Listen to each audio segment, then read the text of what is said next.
नमः श्रीवर्धमानाय निर्धूत कलिलात्मने सालोकानां त्रिलोकानां यद्विद्या तर्पणायते यद्विद्या तर्पणायते सकल पाप मन प्रक्षालक श्रीवर्धमान को करूँ नमन लोकालोक प्रकाशित करने जिनकी विद्या है दर्पण जिनकी विद्या है दर्पण।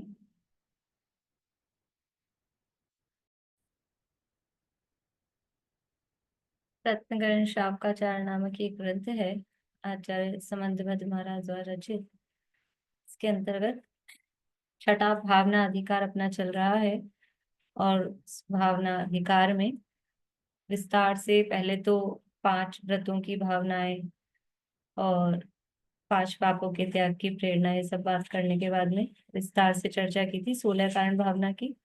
उसके बाद में ही विस्तार से वर्णन किया 10 लक्षण धर्म का।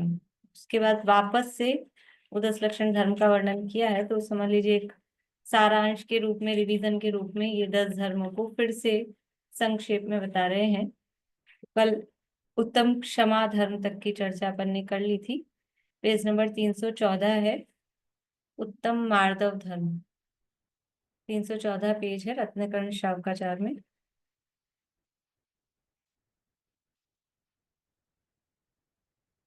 मार्दव अर्थात कठोरता रहित कोमल परिणामी। जीव में गुरुओं की बड़ी कृपा रहती है, यानी जो मार्दव धर्मधारी जो जीव हैं, कोमल परिणामी हैं, ऐसे जीवों में गुरुओं की बड़ी कृपा रहती है। मार्दव परिणामी को साधु पुरुष भी साधु मानते हैं, यानी जो सरल व्यक्ति है, कोमल परिणाम है, कठोरता नहीं है, मान कषाय जिसमें नहीं है, ऐसे जीव को जो साधु पुरुष है, साधु भी उसको साधु अर्थात सज्जन मानते हैं। कठोरता रहित पुरुष ही ज्ञान का पात्र होता है। सूक्ति है, सुभाषित वाक्य है संस्कृत का, विद्या ददाति विनयम, विनय से विद्या आती है। तो यदि कठोरता रहेगी, मान रहेगा, तो फिर विद्या भी नहीं आएगी। इसलिए कठोरता रहित पुरुष ही ज्ञान का पात्र होता है।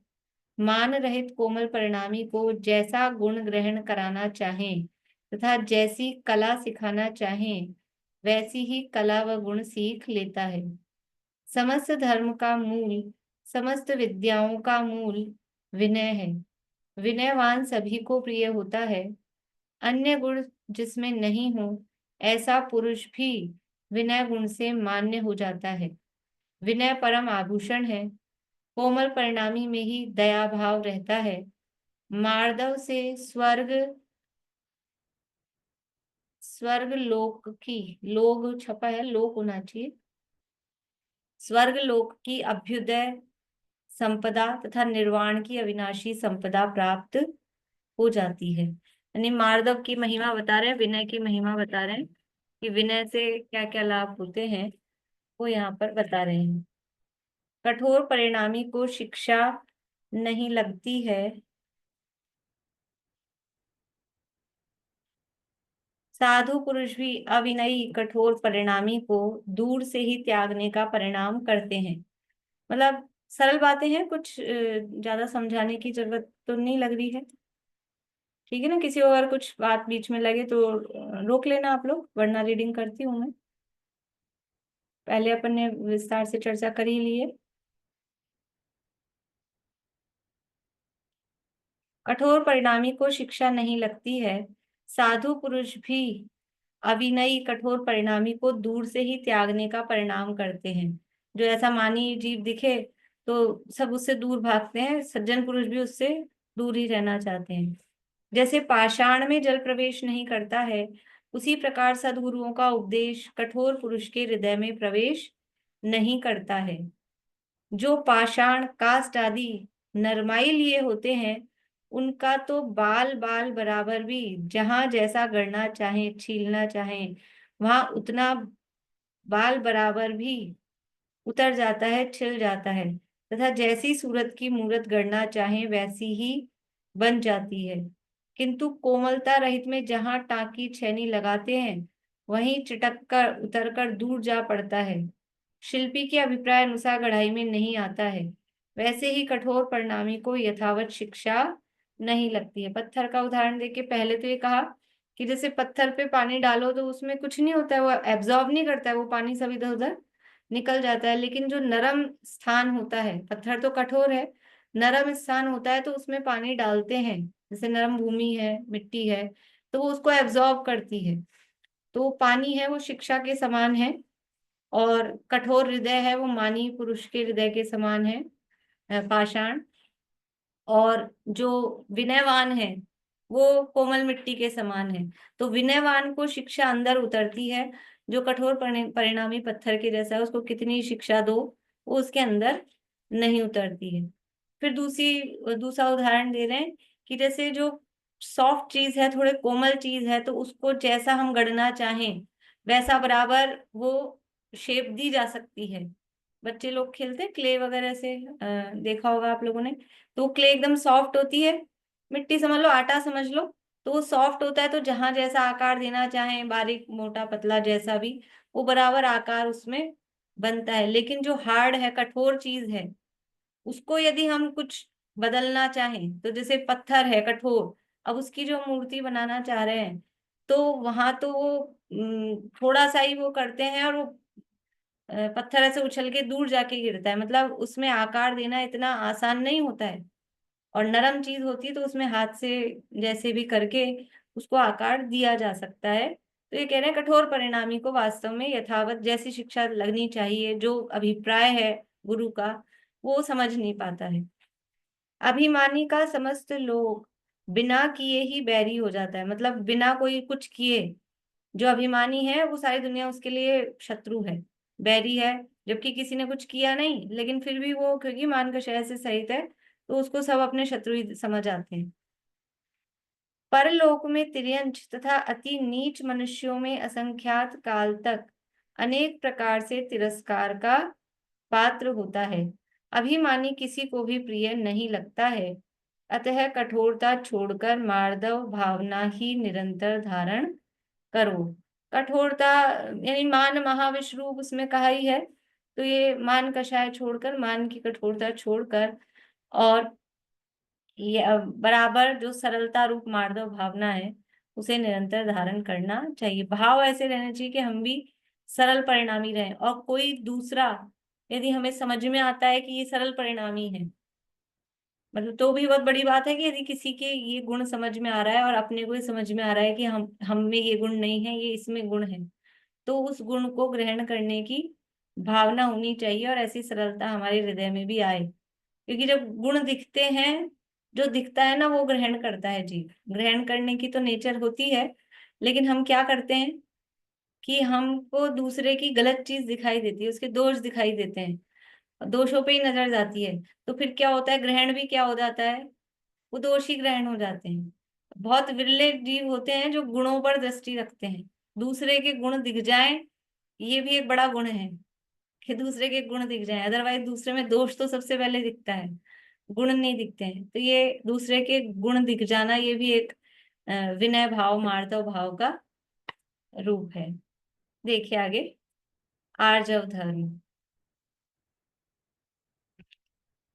कपट सभी अनर्थों की मूल है, प्रीति तथा प्रतीति का नाश करने वाला है। कपटी में असत्य, छल, निर्दयता, विश्वासघात आदि सभी दोष रहते हैं। कपटी में गुण नहीं, किंतु समस्त दोष ही रहते हैं। मायाचारी यहाँ अपयश को पाकर फिर नरक, तिर्यंच आदि गतियों में असंख्यात काल तक परिभ्रमण करता है। मायाचार रहित आर्जव धर्म के धारक में सभी गुण रहते हैं, समस्त लोक की प्रीति तथा प्रतीति का पात्र होता है, परलोक में देवों द्वारा पूज्य इंद्र प्रतीन्द्र आदि होता है, अतः सरल परिणाम ही आत्मा का हित है। देखो अब यहाँ कपट के दोष बता रहे हैं कि जो कपटी व्यक्ति है, यदि पता लग जाए कि ये मायाचारी है, तो वो मायाचारी का कोई विश्वास नहीं करता, घर के लोग भी विश्वास नहीं करते। अगर घर के लोगों को भी पता लग जाए ना कि ये तो मायाचारी है, तब हर बात शंका रहती है कि सही, अगर वो सही भी बोल रहा हो तो भी विश्वास नहीं किया जा सकता, क्योंकि इसकी तो आदत है मायाचारी करने की। तो कोई भी वो मतलब किसी के भी विश्वास का पात्र नहीं रहता। प्रीति तथा प्रतीति, प्रतीति मतलब विश्वास, और प्रीति मतलब आपसी जो प्रेम व्यवहार है वो भी खत्म हो जाता है। अपयश होता ही है फिर नर तिर्यंच आदि गतियों में। माया तैरेगुण से कहा ही है, मायाचारी की अधिकता है वो तिर्यंच गति का कारण है। और मायाचार रहित जो आर्जव धर्म है, तो जो सरल परिणामी है, मायाचार रहित परिणाम जिसके हैं, तो सब उसका विश्वास करते हैं। एक बार यदि ये लोगों को समझ में आ जाए कि इनके मन में कोई मायाचार छलकपट नहीं है, तो फिर उसकी बात का सब विश्वास करते हैं, उनसे सब प्रीति भी रखते हैं। तो वो प्रीति और प्रतीति का पात्र होता है। और परलोक में मायाचारी व्यक्ति तो नरक तिर्यंच गति में जाने का पात्र हो रहा था, ये इंद्र प्रतीन्द्र आदि देवगति का पात्र होता है, और परंपरा से मोक्ष का भी पात्र होता है।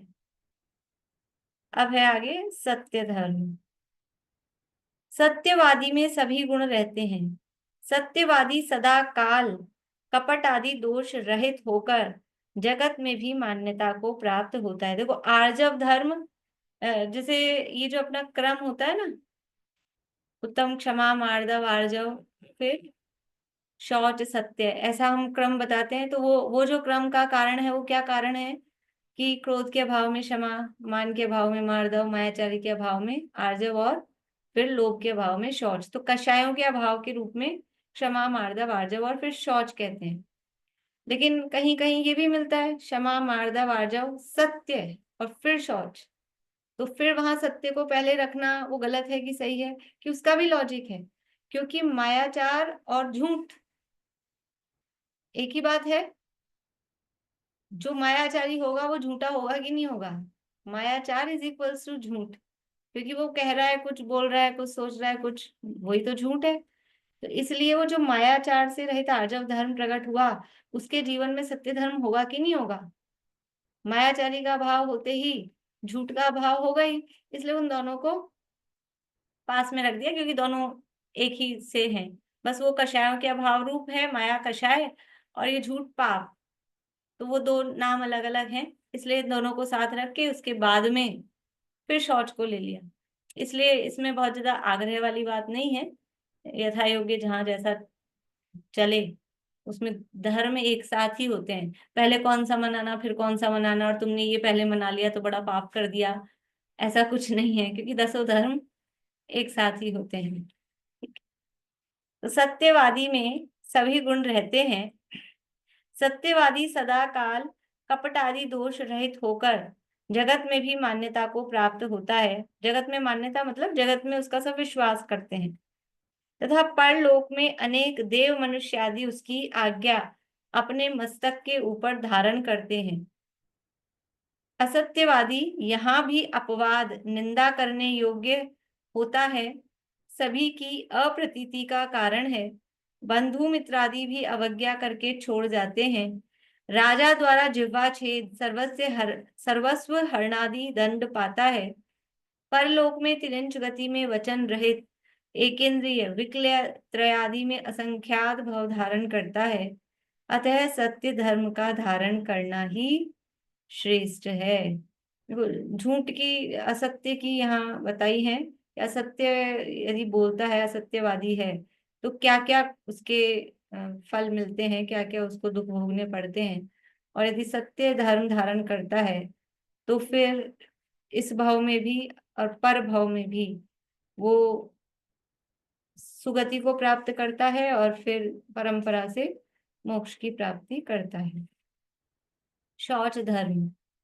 जगत में जिसका आचरण पवित्र होता है वही पूज्य होता है। शौच यानी शुचिता, पवित्रता। तो जिसका आचरण पवित्र होता है वही पूज्य होता है। शुचि का अर्थ पवित्रता, उज्ज्वलता है। जिसकी आहार विहार आदि समस्त प्रवृत्ति हिंसा रहित हो, हिंसा के भय से यत्नाचार सहित हो, अन्य के धन में इच्छा रहित हो, अन्य की स्त्री में वांछा कभी स्वप्न में भी नहीं हो, वही उज्जवल आचरण का धारक है, उसको ही जगत पूज्य मानता है। यानी यहाँ जो कह दिया कि 5 पापों से रहित, शौच धर्म कहा, तो शौच धर्म में 4 कषायों से रहित हुआ, और 4 कषायों से रहित के साथ साथ देखो पहला पॉइंट क्या कहा, आहार विहार आदि समस्त प्रवृत्ति हिंसा रहित हो, तो हिंसा का अभाव हो, हिंसा के भय से अत्याचार सहित हो, ये हिंसा का भाव। फिर अन्य के धन में इच्छा रहित हो, ये चोरी का अभाव हुआ। अन्य की स्त्री में वांछा कभी स्वप्न में भी नहीं हो, कुशील का अभाव हुआ। तो शौच धर्म का मतलब अभी 3 कहे हैं, प्रमुख साफ साफ दिख रहे हैं, और इसी में परिग्रह से रहित और झूठ से रहित, वो भी इसमें ही समझ लेना गर्भित। तो अन्य के धन की जो कहा है ना, अन्य के धन की वांछा, वो परिग्रह से रहित उसमें आ जाएगा, और यत्नाचार सहित में झूठ से रहित भी इसमें गर्भित कर लेंगे। तो इस तरह से जो 5 पापों से रहित है और 4 कषायों से रहित है, वही उज्जवल आचरण का धारक है, उसको ही जगत पूज्य मानता है। निर्लोभी का सभी लोग विश्वास करते हैं, वही लोक में उत्तम है, ऊर्ध्व लोक में उत्तम गति का पात्र है, लोभ रहित का बहुत उज्जवल यश प्रकट होता है। देखो यदि दुनिया में अपने को पता लग जाए ना कोई व्यक्ति कि ये लोभी है, मनी माइंडेड है, चाहे टीचर हो, चाहे डॉक्टर हो, चाहे और कोई अपने समझ लो संपर्क में आने वाला कोई व्यापार धंधे वाला हो, कामकाज करने वाला हो, यदि अपने को ये पता लग जाता है ना कि ये मनी माइंडेड है, मतलब लोभी है, तो फिर हमको विश्वास नहीं रहता है, उस डॉक्टर से इलाज कराने में भी विश्वास नहीं रहता है। अभी वकीलों का तो समझ लो, उनकी तो प्रसिद्धि इस नाम से है, और उनका तो क्या कहें मतलब समझ लो, कोई सही भी हो तो भी उसका तो बदनाम ही है नाम। लेकिन डॉक्टरों का तो नाम बड़ा अच्छा रहता है। लेकिन अगर वो डॉक्टर, और ऐसा होता भी है कि वो लोभी अपने को समझ में आ रहा है, तो पता ही नहीं लगता है कि भी सही इलाज कर रहा है कि झूठी बोल रहा है कि जबरदस्ती रख रखा है, वेंटिलेटर पे रख रखा है, क्या मालूम जिंदा है कि मर गए, चलता भी है आजकल ऐसा। तो फिर विश्वास नहीं रहता है। इसी तरह से टीचर्स होते हैं, अगर वो यद्यपि वो भी बहुत मतलब उच्च पेशा है, टीचर मतलब बहुत ऊंची पदवी है, लेकिन फिर भी यदि लोभ में आ जाए तो फिर उसका कोई विश्वास नहीं करता है। तो जो लोभी है उसको दुनिया में उसको निंद्य रूप से देखा जाता है, और जो निर्लोभी है वही लोक में उत्तम है, उत्तम गति का पात्र है। लोभी महामलिन सभी दोषों का स्थान है, लोभी को निंद्य कर्मों से प्रीति होती है, लोभी को ग्राह्य ग्राह्य, खाद्य खाद्य, कृत्य कृत्य का विचार ही नहीं होता है। यहाँ लोक में भी उसकी निंदा, धर्म से परान्मुखता, निर्दयता प्रकट देखते ही है। लोभी धर्म अर्थ काम को नष्ट करके, कुमरण करके दुर्गति में चला जाता है। लोभी के हृदय में सद्गुणों को कोई स्थान नहीं रहता है। लोभी को इस लोक में तथा परलोक में अचिंत्य क्लेश व दुख प्राप्त होता है। अतः शौच धर्म का धारण करना ही श्रेष्ठ है। मतलब यहाँ ये समझ में आ रहा है क्या, मतलब जो ये सारांश बता रहे हैं, तो वो तत्संबंधी जिस भी कषाय के अभाव में धर्म प्रकट हुआ है, उस कषाय से क्या हानियां हैं, और उस धर्म को प्राप्त करके क्या लाभ है, और उसको प्रेरणा दे रहे हैं धर्मों को धारण करने की। अब है संयम धर्म। संयम ही आत्मा का हित है। इस लोक में संयम का धारक सभी लोगों द्वारा वंदनीय योग्य है, किसी भी पाप से लिप्त नहीं होता है। इसकी इस लोक व परलोक में अचिंत्य महिमा है। असंयमी प्राणों का घात करके तथा विषयों में अनुराग करके अशुभ कर्मों का बंध करता हुआ दुख भोगता है। अतः संयम धर्म ही जीव का हित है। देखो संयम की महिमा तो गजब की है, कि जो असंयमी है वो पूज्य नहीं, पूज्य मतलब जो अर्घ चढ़ाने योग्य या नमस्कार नमोस्तु करने योग्य असंयमी नहीं होते हैं। संयमी है तो वंदना करने योग्य होते हैं, नमोस्तु करने योग्य होते हैं। 3 लोग के पूज्य हो जाते हैं। तो संयम, लेकिन संयम का मतलब क्या? संयम का मतलब है संयमित होना। तो दुनिया में संयमी जीव की वो अलग ही एक महिमा रहती है। ये संयम धर्म इसीलिए धारण करने योग्य है। तप धर्म, कर्मों का संवर तथा निर्जरा करने का प्रधान कारण तप है। तप ही आत्मा को कर्ममल रहित करता है। तप के प्रभाव से ही यहाँ अनेक विद्याएं प्रकट हो जाती हैं। तप का अचिंत्य प्रभाव है। देखो तप की क्या महिमा है। तप के प्रभाव से ही, तप से ही जीव कर्मों से रहित होता है, क्योंकि तपसा निर्जरा च, तप से कर्मों की निर्जरा होती है। और तप का मतलब क्या है? तप का मतलब क्या है? भूखे मरना तप नहीं है, एक टांग पे खड़ा रहना तप नहीं है, आग के नीचे जलना, सर्दी गर्मी सहना, उसका नाम तप नहीं है। इच्छा निरोधः तपः, इच्छाओं का निरोध होना, उसका नाम तप है। अपने स्वरूप में लीन होना, उसका नाम तप है। और वो कर्मों की निर्जरा का कारण है। और अगर तप के भेद के रूप में भी देखें तो जो ध्यान तप है, ध्यान एक तप है ना, और ध्यान से कर्मों की निर्जरा होती है। एकाग्र चिंता निरोधो ध्यान मांतर मुहूर्तात्, जो है ना, उत्तम सहननस्य एकाग्र चिंता निरोधो ध्यानम। तो वो उत्तम सहनन वाले की वो जो ध्यान हो रहा है, शुक्ल ध्यान की बात है।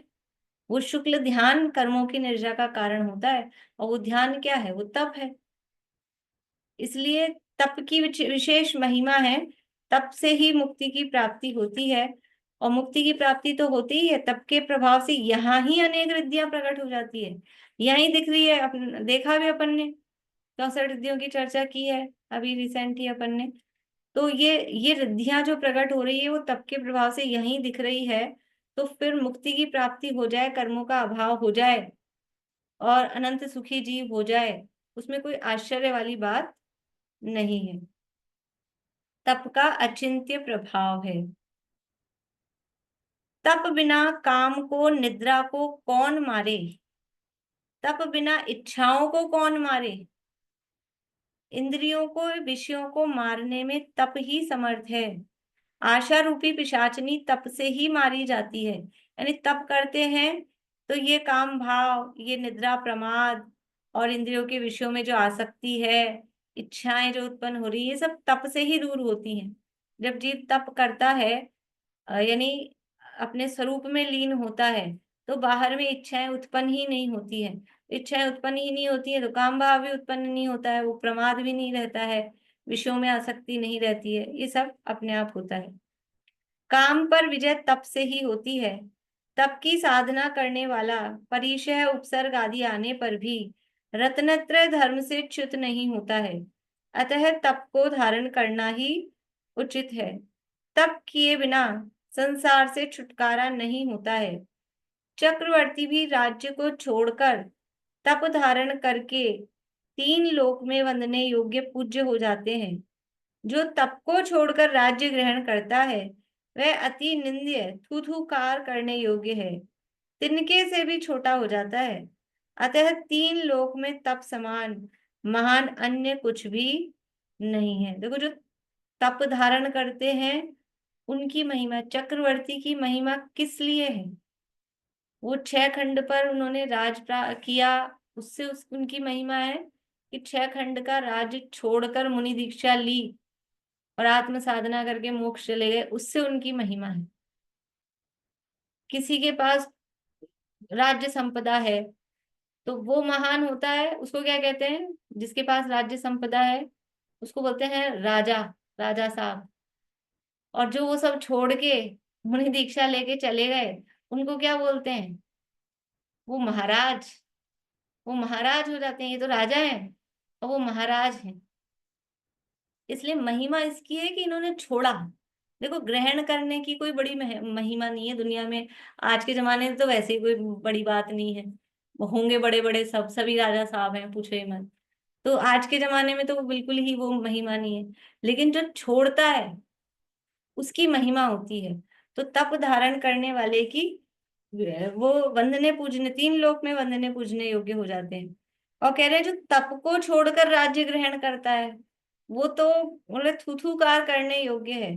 देखो जैसे जो अपने उदाहरण आते हैं, समझ लो कि रुद्र का उदाहरण आता है शास्त्रों में।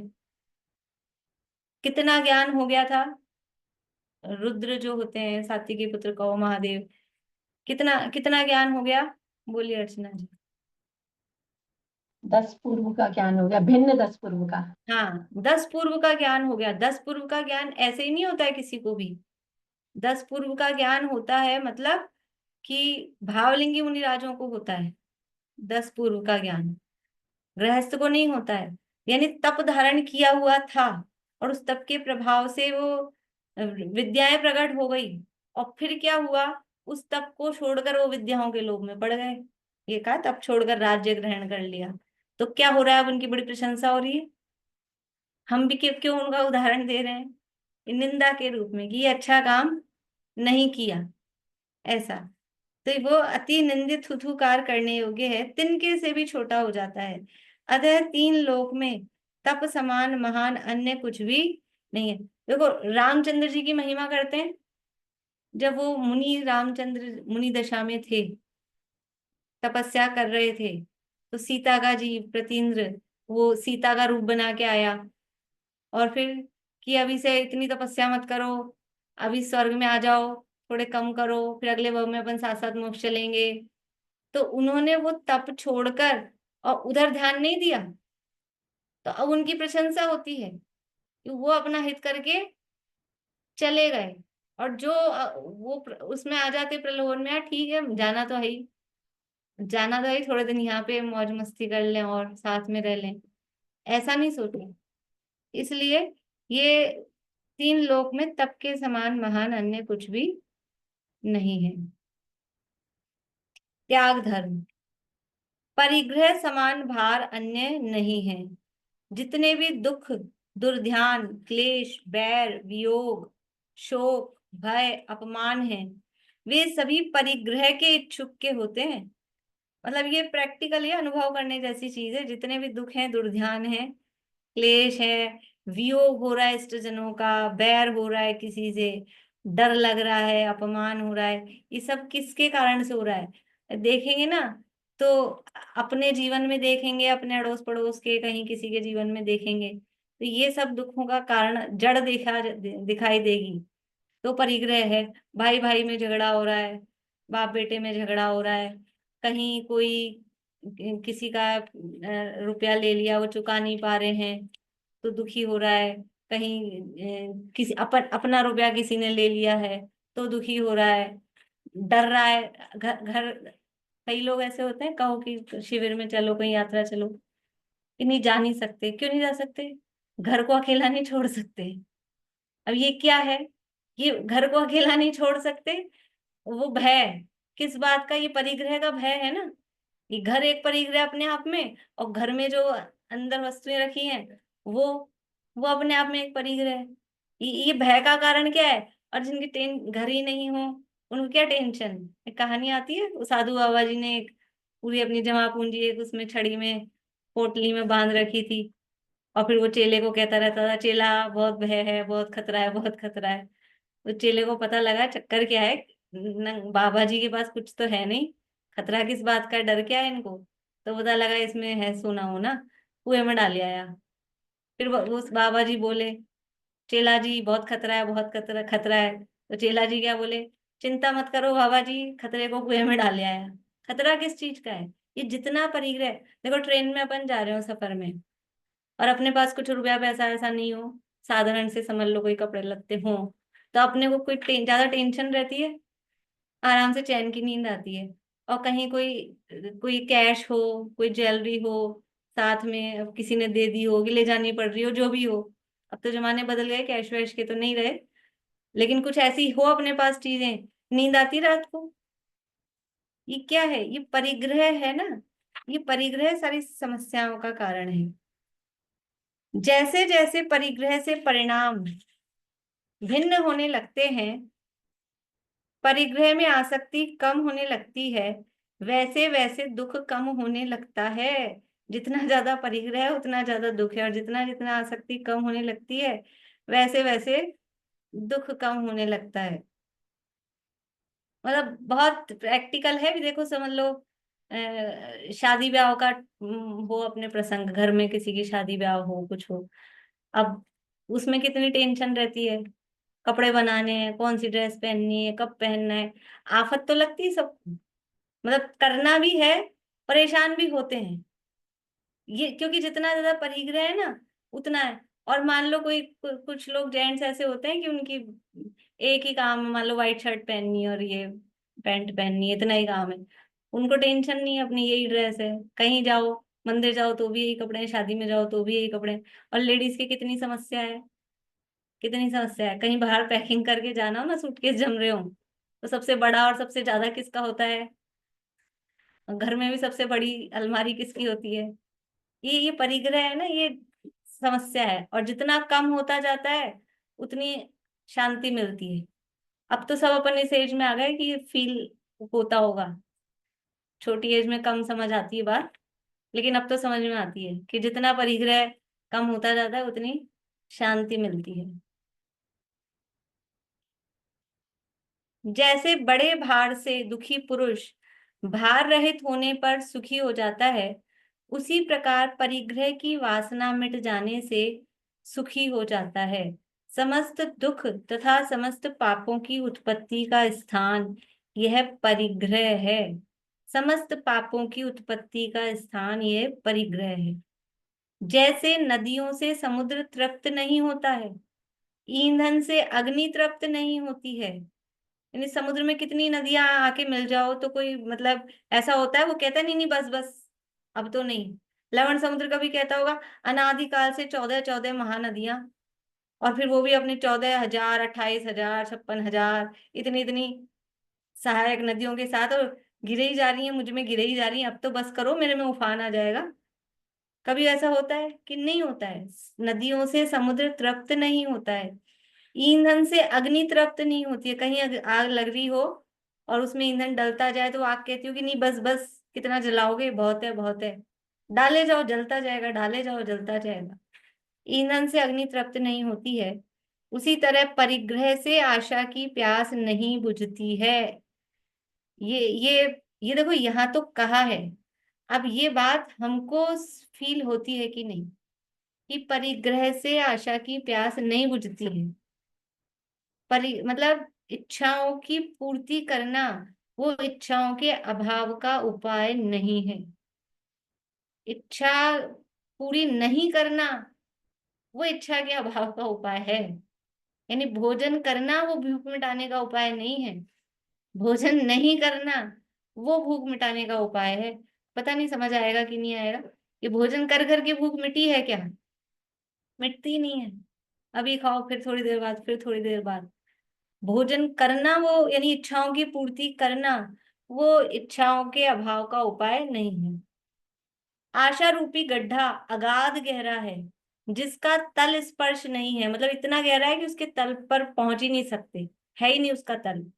जो जो इसमें धन धरो त्यों त्यों गड्ढा बढ़ता जाता है। ये गड्ढा कैसा है, जितना डालो जितना धन भरो, कमाई कमाई, जितनी आएगी उतनी कमाई, ऐसा लगता है। जो आशा रूपी गड्ढा निधियों से नहीं भरा जा सकता, वह अन्य संपदा से कैसे भरा जा सकता है। किंतु ज्यो ज्यो परिग्रह की आशा का त्याग करो, त्यों त्यों वह बढ़ता चला जाता है। अतः समस्त दुख दूर करने में एक त्याग धर्म ही समर्थ है। त्याग ही से अंतरंग बहिरंग बंधन रहित अनंत सुख के धार बनोगे, अनंत सुख के धारक बनोगे, ऐसा होना चाहिए, अनंत सुख के धार बनोगे। परिग्रह के बंधन में बंधे जीव परिग्रह के त्यागने से ही छूटकर मुक्त होते हैं। अतः त्याग धर्म धारण करना ही श्रेष्ठ है। आकिंचन्य धर्म। हे आत्मन, इस देह, स्त्री, पुत्र, धन धान्य, राज्य, ऐश्वर्य आदि में एक परमाणु मात्र भी तुम्हारा नहीं है। वे सब पुद्गल द्रव्य की अवस्थाएं हैं, जड़ है। विनाशीक हैं, अचेतन हैं। इन परद्रव्यों में अहम ऐसा संकल्प तीव्र दर्शन मोह कर्म के उदय के बिना कौन करा सकता है। ये देखो, ये जितने ये जो पर पदार्थ बता रहे हैं, शरीर से लेकर और स्त्री पुत्र और बाहरी धन धान्य राज्य आदि, इस सब में परमाणु मात्र भी मेरा नहीं है, ये मैं नहीं हूं, ये मेरे नहीं है। ये सब पुद्गल की अवस्थाएं हैं, जड़ है, अचेतन है, नष्ट हो जाने वाली हैं। अब इसमें अहम, इन परद्रव्यों में, कि शरीर में अहम यानी ये शरीर मैं हूं, ये स्त्री पुत्र ये मेरे हैं, ये धन धान्य राज्य ऐश्वर्य ये मेरा है, ये जो भाव आ रहा है, ये तीव्र दर्शन मोह कर्म के उदय के बिना नहीं हो सकता है। मतलब ये मिथ्यात्व का तीव्र उदय है, जो शरीर को अपना माना जा रहा है, स्त्री पुत्र आदि में अपने पने की जो कल्पना है, ये तीव्र मिथ्यात्व का उदय है। इस परद्रव्य में अहम ऐसी आत्मपने की मिथ्या मान्यता रूप संकल्प मुझे कभी नहीं हो। मैं तो अकिंचन हूँ। अकिंचन्य भावना वास्तव में, यदि चिंतन मनन करना हो, ध्यान के लिए बैठ रहे हो, तो अकिंचन्य भावना, ये किंचित मात्र भी मेरा नहीं है, मैं तो अकिंचन्य हूँ। और भावना क्या भा रहे हैं कि इन परद्रव्यों में ये मैं हूं अहम, ऐसी आत्मपने की मिथ्या मान्यता ये मुझे कभी नहीं हूं। क्योंकि ये मान्यता, ये पर पदार्थ, ये जड़ पुद्गल विनाशी, और मैं अमूर्तिक प्रदेशों का पुंज, प्रसिद्ध ज्ञानादि गुणों का धारी, अनादि निधन, ये तो मैं हूं। और ये मूर्तिक परमाणुओं का समूह, ज्ञानादि से रहित, और जिसका नवीन संयोग हुआ है, निरंतर उत्पन्न होता है, नष्ट होता है, ऐसा ये जड़ पुद्गल शरीर बिल्कुल अलग है। तो इसमें मुझे मैं पने की कल्पना कभी नहीं हो। भावना भी ऐसी हो कि शरीर में मेरी आत्मबुद्धि कभी ना हो नहीं, आत्मबुद्धि हो तो हो ही नहीं कभी, और फिर भावना भी ये रहे कि इसमें मेरी आत्मबुद्धि न हो। मैं तो अकिंचन हूं। इस प्रकार के अकिंचन्य भावना के प्रभाव से कर्म के लेप रहित यहाँ ही समस्त बंध रहित हो जाता है। यहाँ ही समस्त बंध रहित हो जाता है। देखो, मुक्त कहाँ होता है? ऊपर पहुंचकर। ये मोक्ष तो यही हो जाता है, मध्यलोक में ही मुक्त, आठों कर्मों से रहित। तो जब मुक्त हो जाता है तो फिर उनका स्थान वहां है, यहाँ ही वो कर्मों से, कर्म के बंधन से रहित हो जाता है। अतः साक्षात निर्वाण का कारण अकिंचन्य धर्म ही धारण करो। अब है अंतिम ब्रह्मचर्य धर्म।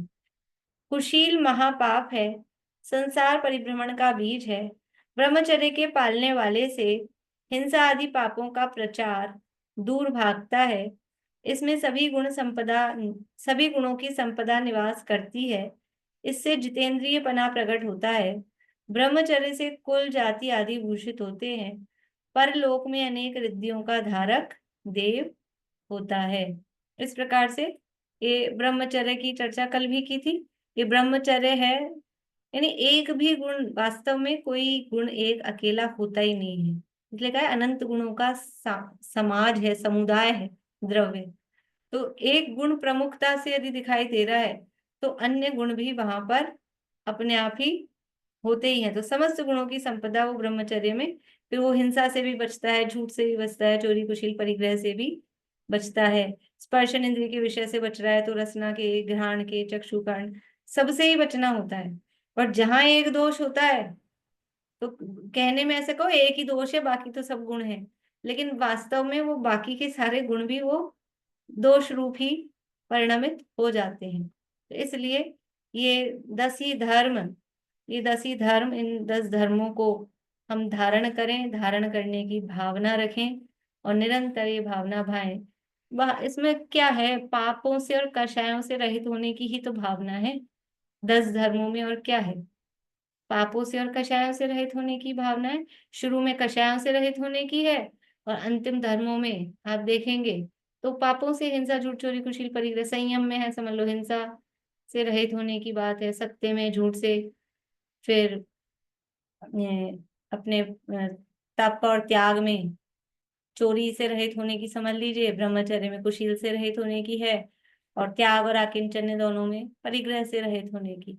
तो 4 कषाय और 5 पापों से रहित होने की भावना ही वो 10 धर्मों की भावना है। ऐसा 10 धर्म हम सभी धारण करें। इसी भावना से ये पूरा करते हैं। अब ये नया टॉपिक कल से प्रारंभ करेंगे। और अभी आप लोगों को कुछ पूछना हो तत्वार्थ सूत्र के संबंध में तो पूछ लीजिए। वो अंतराल की क्या अपेक्षा है? मतलब जैसे जगन्य समय तो एक समय है, मतलब हर नरक, हर मतलब सातों ही नरक में हर समय जीव का जन्म होता रहता है, कोई ना कोई जन्म लेता रहता है। जगन्य मतलब क्या समझे उसको अंतराल?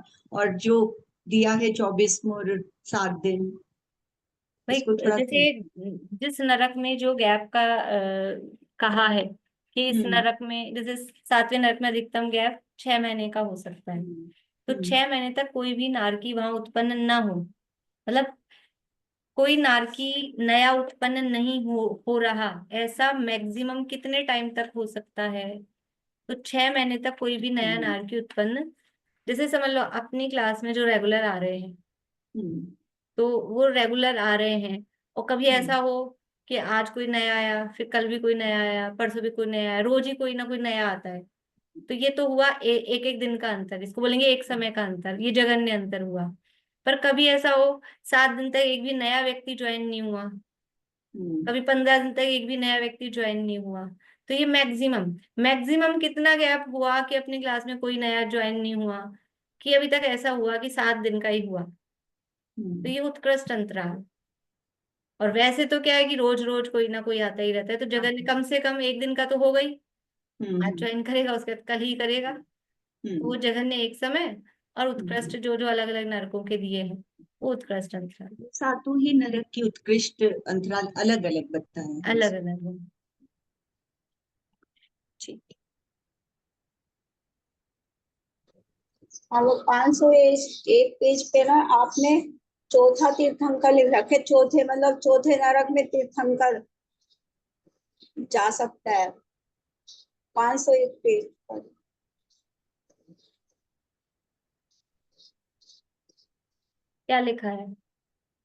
501 पेज पर हाँ, सबसे लास्ट वाले में नरक में कौन जा सकता है? तो चौथे नरक में से जा सकता है कि 3 नरक में तक तो जा सकता है पूरी तीर्थंकर? लाइन बोलिए, कौन सी लाइन कह रहे हैं आप? मतलब वो पॉइंट लिखे हुए है ना, कौन सा जीव कहाँ से कहाँ तक जा सकता है, वो आपने वो लिखे हुए हैं जो मतलब जो 501। जो कॉलम बने हैं, कॉलम वाले में कह रहे हैं? हाँ, कॉलम बने हुए हैं, जो तो लास्ट लास्ट वाली लाइन में नरक में से कौन जा सकता, नरक में से कौन जा सकता है, चौथे नरक, लास्ट वाला देखो आप लाइन, आप पूरी कॉलम। लाइन मुझे पढ़ के बोलो ना, मेरे को समझ नहीं आ रहा आप क्या बोल रहे हो। पूरी लाइन पढ़ो आप, जो आपने लिख रहे उसमें लिखा है। मैंने वो है ना आपका 501 पेज पर 501 आपका पेज मैंने खोल लिया, तो आप वो लाइन पढ़ दो ना जो लाइन आप कहना चाह रहे हो। चौथा नरक देखो आप, चौथे हाँ, चौथा चौथे, नरक। हाँ, उसमें लास्ट वाले कॉलम में तीर्थंकर लिखा हुआ है आपने। तो नरक से निकलकर क्या नहीं बन सकता, वो हेडिंग क्या है उसकी? नरक से निकलकर क्या, मैं आप लाइन लाइन कह रहे हो, मैं इधर वाली लाइन देख रही थी। नहीं हाँ, नहीं, कॉलम लास्ट बोलते वाले, थे आप, कॉलम बोलते लास्ट थे, वाला चला कॉलम, कॉलम। लास्ट हाँ, वाला कॉलम। तो उसका हेडिंग क्या है ऊपर? नरक से निकलकर क्या नहीं बन सकता, तो तीर्थंकर नहीं बन सकता, ये इसका अर्थ है। अच्छा, वो ऊपर का समझ में हेडिंग आया। ये है ना, नरक से निकलकर क्या नहीं बन सकता।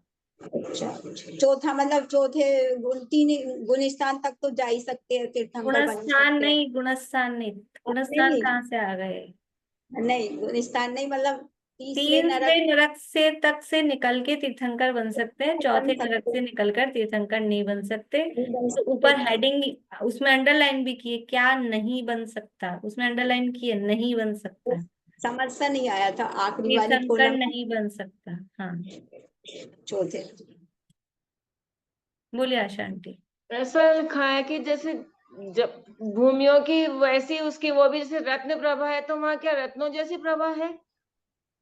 हाँ, वो इनके ये यौगिक नाम दिए ना, तो शर्करा मतलब प्रभा में शक्कर इतनी जैसी प्रभा। रोशनी है जैसे रत्नों की रोशनी होती है वहां पर। हाँ, थोड़ी वहां पर है। तो फिर धूम पंख तम में उनमें रोशनी नहीं है? हाँ हाँ, तो फिर वहां नहीं है। नारियों को दिखता कैसे है? अब वो अंधेरे में अब अपनी लाइट चली जाती है रात में, फिर भी जैसे तैसे करके थोड़ा बहुत आदत हो जाती है, नहीं अंधेरे में ही करते हैं काम जो भी है। तो कभी इतनी रात में मार 12-1 बजे मार लाइट चली जाए कृष्ण पक्ष में। इतनी इतनी क्रूर मारकाट अंधेरे में हो जाती है, वहां हाँ अंधेरा है तो दिखता हाँ। नहीं है उनको, या अवधि ज्ञान से दिख जाता है। अवधि ज्ञान तो कितना सा, कल भी शाम को बात हुई थी तो ना, फिर अवधि ज्ञान तो बहुत अरे कुछ है। एक कोस में लड़ते भिड़ते होंगे तो इतना दिख जाता होगा, जैसे 7वें में एक कोस है। ठीक है, अवधि ज्ञान से थोड़ा बहुत जान ले, बाकी मतलब उस अंधेरे में ही थोड़ा बहुत जो भी उनकी नेत्रेंद्रिय काम करती होगी उस हिसाब से ही रहता वहां क्योंकि अंधेरा। महात्म प्रभा तो बिल्कुल अंधेरी है, हाँ तो लड़ने भिड़ने को तो एक कोस भी होते हैं, वो तो अवधि ज्ञान से देख लेते होंगे। हाँ ठीक है ओके। कैसे देखेंगे, नहीं तो अवधि ज्ञान से देखते होंगे। अवधि ज्ञान तो प्रयोग करने पर है, बाकी मति शुद्ध ज्ञान से भी मतलब नेतेंद्रिय के माध्यम से भी वो अंधेरे में ही चलता रहता है काम काज। ऐसा है। बोलिए सुनिए। 7वें नरक से निकलकर क्रूर तिर्यंच बनता है, ये नियम है। तो वो मिथ्या दृष्टि ही होगा या समित दृष्टि भी बन सकता है? 7वें नरक से निकलकर पहले तिर्यंच बन रहा है तो मिथ्या तो सहित ही निकल रहा है, ये तो समझ आ रहा है। फिर वहां से निकलकर सम्यक दर्शन प्राप्त कर सकता है कि नहीं कर सकता, इसके संबंध में दो मत हैं। अच्छा एक आचार्य कहते हैं कर भी सकता है, एक आचार्य कहते हैं नहीं भी कर सकता है। तो अच्छा, वो दो मत उसमें इसलिए हैं, दोनों लिखा है। इसलिए दोनों लगाए हैं। हाँ ठीक है। ठीक। मेरा पहला प्रश्न तो दीदी सुमन जी वाला हो गया। तो क्रूर त्रियंश नहीं बनेगा, मतलब 7वें नरक वाला क्रूर तिर्यंच ही बनेगा। क्रूर त्रियंश ही बनेगा। हाँ और लेकिन सम्यक दृष्टि बन सकता है। वो तिर्यंच बनने के बाद में अब सम्यक दर्शन ले सकता है कि नहीं उस तिर्यंच अवस्था में, वो है प्रश्न। तो ले सकता है ना। ले भी एक आचार्य कहते हैं ले सकता है, एक आचार्य कहते हैं नहीं ले सकता है। नहीं ले सकता है। तो वो दोनों मत हमने यहाँ लिख दिए हैं, जो भी हो। और विकलेत्व जीव नरक में जाती नहीं है, नहीं होते, मतलब वहां पर विकलेत्व जीव विकलेंद्री नहीं, हाँ नरक। निकलित नहीं होते। और दूसरा ये अपने समूर्छन जीव वहां हो जाते हैं, मतलब नरक में समूर्छन सम्मूर्छन जाएंगे लेकिन असंगी मतलब पंचेंद्रिय ही जाएंगे। पंचेंद्रिय समूर्छन जा सकते हैं। हाँ गर्वज मतलब मूर्छन जा सकते हैं पहले नरक तक। गर्भज हो अथवा सम्मूर्छन हो, लेकिन जिसे असंगी होगा वो पहले नरक तक जा सकेगा, और संगी होगा तो वो आगे आगे नीचे नीचे जो जो नरकों की जो मर्यादा दी है वो वैसे जा सकता है। मतलब गर्भज भी जा सकता है, सम्मूर्छन भी जा सकता है, नरक में जाने में कोई प्रॉब्लम नहीं है। लेकिन नरक से आकर वो गर्भज ही बनेगा, फिर सम्मूर्छन नहीं बनेगा। ठीक है। ठीक है।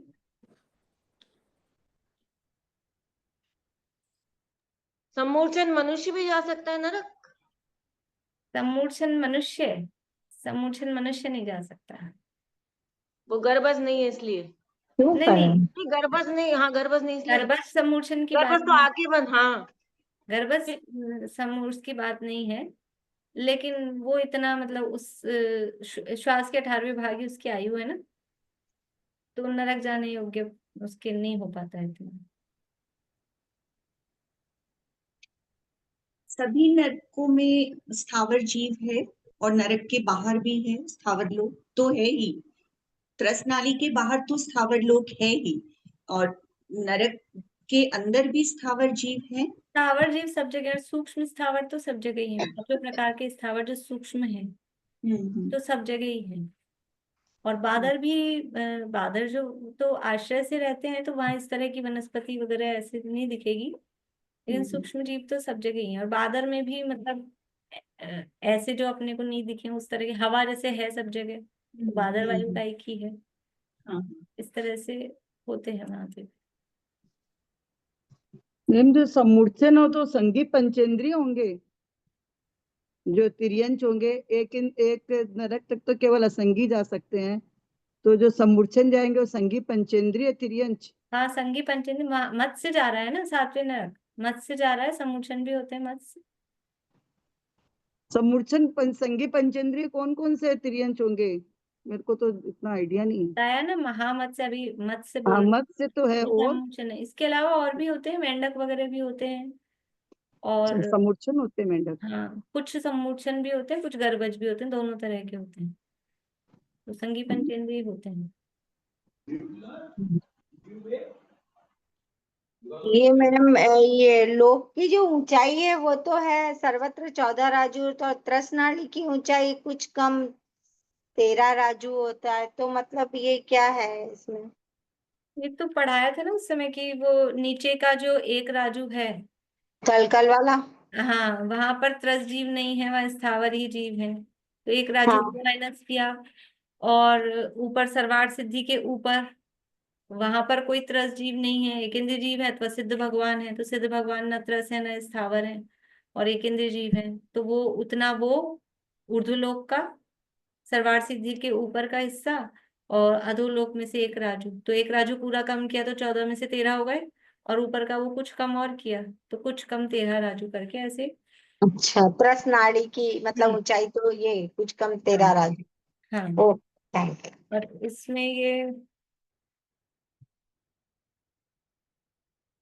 इसमें जो दिया है, मैंने आपको फोटो भेजी थी, उसमें कुछ कम 13 राजू अथवा 14 राजू दोनों लिखा है। तो वो क्या कि वहां पे भी दो मतलब यद्यपि बारीकी से देखते हैं तो कुछ कम 13 राजू वो बारीकी से समझ में आती है, और कहीं कहीं आचार्यों ने 14 राजू भी लिखा है। मूल में ही गाथाओं में भी 14 राजू लिख दिए त्रसनाड़ी, तो हमने दोनों लिख दिए हैं। ठीक है, और अगर आपको एग्जाम में आता है तो कुछ कम 13 राजू ही आप करें, अगर एग्जाम में आता है तो, क्योंकि आपको तो समस्या ये रहेगी ना, हम दो दो आपने बता दिया एग्जाम में क्या करें, तो इसलिए मैंने आपको बता दिया अगर एग्जाम में आएगा त्रसनाड़ी की ऊंचाई कितनी है, तो कुछ कम 13 राजू वो ज्यादा प्रचलित है, कुछ कम 13 राजू वाला जो है, और वो अपने को समझ में भी आता है उस तरह से कम करने से। और 14 राजू वाला है वो थोड़ा सामान्य कथन लगता है कि उसको ओवरऑल एक कह दिया पूरा, इस हिसाब से।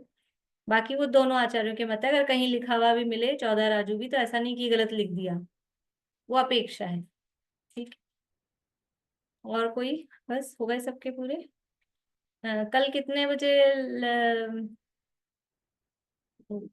क्लास के बाद लिंक शेयर करूं, इस क्लास के बाद मतलब यही 2:30 बजे, ठीक है ना, तभी करें लगभग ये।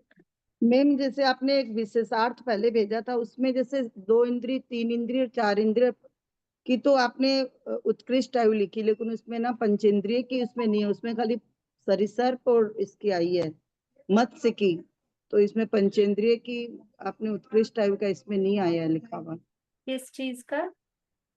विशेषार्थ आया था ना, 2 इंद्रिय जीवों की उत्कृष्ट आयु 12 वर्ष, 3 इंद्रियों की 49 वर्ष, 4 इंद्रियों की 6 माह और मत्स्य की पूर्व कोटि और सरी सर्पों की 9 पूर्वांग प्रमाण होती है, तो उसमें पंचेंद्रियों का आप बताइए स्पेशल पंचेंद्रिय त्रियंचों की उत्कृष्ट आयु कितनी होगी? 3 पल्ले हैं, चला, तो 3 बस पल्ले हैं। इसलिए वो अलग से इसमें बता। नहीं आया, मैं ऐसे बता रही हूँ एक बार, हाँ, तो वो तो अंडरस्टूड ही है ना, इसलिए।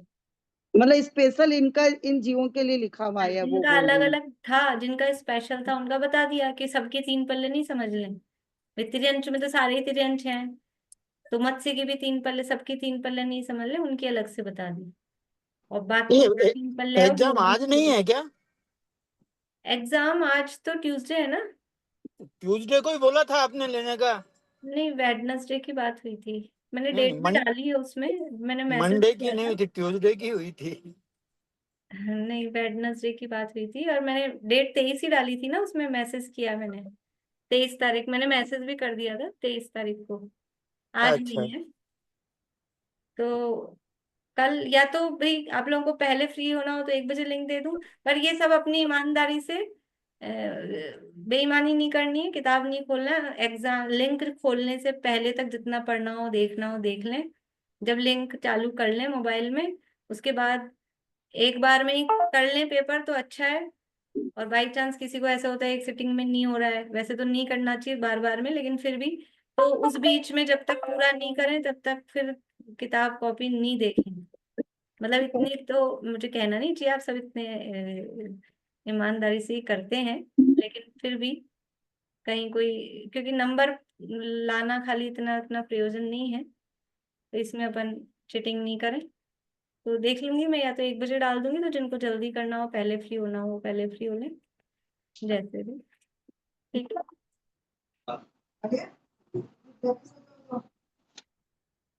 चलिए आशा आंटी आपको और है कुछ? कल क्लास ऑफ कर देते हैं, यही बहुत है। क्लास नहीं करनी? नहीं, कल क्लास मत करो बोले, यही बहुत है। कल एग्जाम वाला ही मामला फू है। इतना ही दिमाग चलेगा। ठीक है, कोई दिक्कत नहीं, मुझे सब क्लास नहीं, एग्री। जैसे एग्जाम वाला ही कर लेते हैं, कल एक दिन क्लास नहीं। तो इतना मतलब एग्जाम का इतना वो फिर इजी रहे, मुझे तो कोई वो नहीं है, तो क्लास रहने देते हैं, कल केवल आप सबसे पूछ लो अगर सब राजी हैं। 1:30 बजे पेपर की लिंक डाल दूंगी मैं। अच्छा है, ठीक है। इतना फिर वो बोलिए, दिमाग सब से एक तैयार है, इसे दिमाग हाथ ऊंचा कर दीजिए, कोई दिक्कत नहीं, सब देख दिमाग एक ही लेंगे। जगह लगता है। ठीक है, तो कल मैं मैसेज कर दूंगी, 1:30 बजे फिर पेपर की लिंक ही डाल देंगे, पेपर कर लीजिएगा। ठीक है, चलिए, जिनवाणी स्तुति।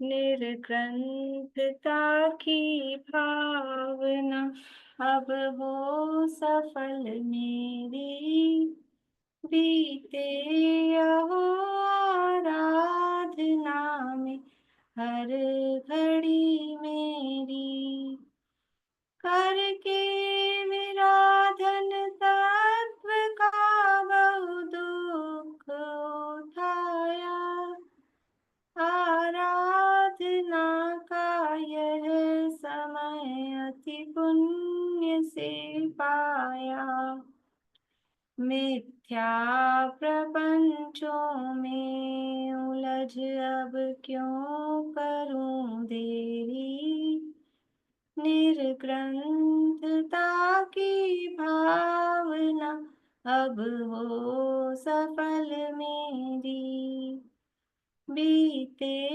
अहो आराधना में हर घड़ी